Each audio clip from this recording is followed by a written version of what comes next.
केले. कालांतराने छोटे दगडही संपले. मग एक दिवस तो मोठा दगड घेऊन मंदिरामध्ये आला. हे सर्व देवता बघत होती. ते बघून ती प्रसन्न झाली आणि म्हणाली, माग माग पेंद्या. पेंद्या म्हणाला, मला तुझ्याजवळ राहू दे. असा उत्तम त्या पेंद्याचा भक्ती भाव होता. हे सांगून स्वामी पुढे म्हणतात, रावण तपश्चर्येला बसला.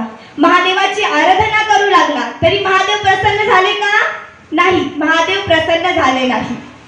त्याने 9 शीर कापून महादेवाला अर्पण केले तरी सुद्धा महादेव प्रसन्न झाले नाही. मग त्याने 10वे शीर कापायला हातात शास्त्र उचलले. तेवढ्यात महादेव प्रसन्न झाले आणि म्हणाले, राहे राहे माग प्रसन्न झाला. रावण म्हणाला, प्रसन्न झालासी तरी मला 14 चौकडी याचे राज्य द्यावे. महादेव म्हणाले, दिले. 4 चौकडी या पार्वतीची, 2 स्वामी कार्तिकीची आणि 8 महादेवाची. भावामुळे भक्तीमुळे एवढं मिळालं, एवढी भक्ती की देवा मला तूच पाहिजे.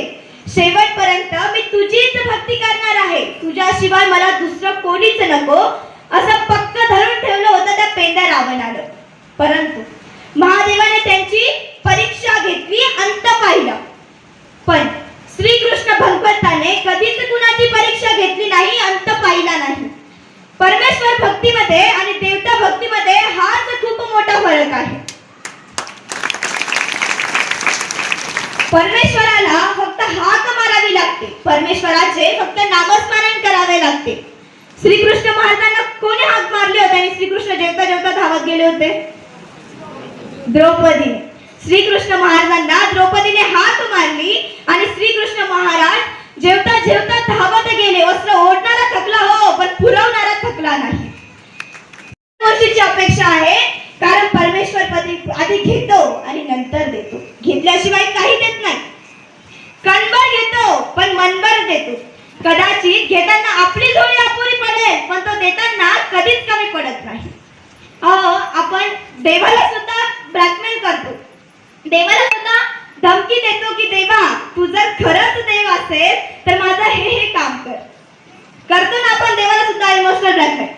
पण जाऊ दे, याच्या पुढे असं करू नका, कारण या 5-6 दिवसामध्ये आचार्य प्रवर श्री मोठे बाबांकडून आपल्याला खूप सारं भरपूर असं ज्ञान प्राप्त झालेलं आहे. आता देव सुद्धा आपल्याला अज्ञान मालक म्हणून माफ करणार नाही. या 5-6 दिवसामध्ये आपल्याला भरपूर माहिती झाली की काय करावं, काय करू नये याविषयी सुद्धा आपल्याला भरपूर ज्ञान प्राप्त झालं, भरपूर माहिती झाली. याचं आपण काटेकोरपणे पालन करा. जाता जाता एवढेच म्हणेल, बाबा आपले शब्द म्हणजे शिंपल्यातली मोती, 10 दिशा उजळणाऱ्या प्रकाशमय ज्योती. बाबा तुमचे शब्द म्हणजे शिंपल्यातले मोती, 10 दिशा उजळणाऱ्या प्रकाशमय ज्योती.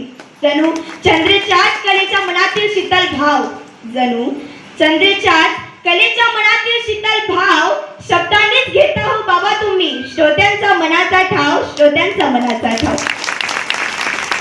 एकदा आपण सर्वांनी आचार्य प्रवर श्री मोठे बाबांचा जयघोष माझ्यासोबत करायचा आहे. करणार का? मोठ्याने करणार ना? नक्की? ठीक आहे. आचार्य प्रवर श्री मोठे